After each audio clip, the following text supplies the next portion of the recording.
शाळेमध्ये आबोलीला 25 तारखेला टीचर व्हायला सांगितले आणि ती घरी प्रॅक्टिस करते.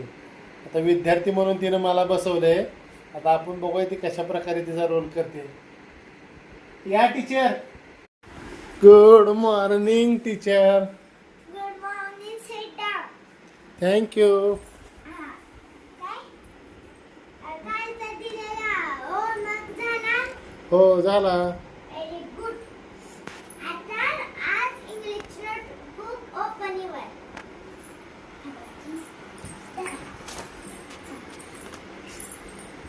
काढली का? हो. हा. आपण पहिले ABCD म्हणूया. हा. A A B B C C D D E E F F G G H H I I J J K K L L M M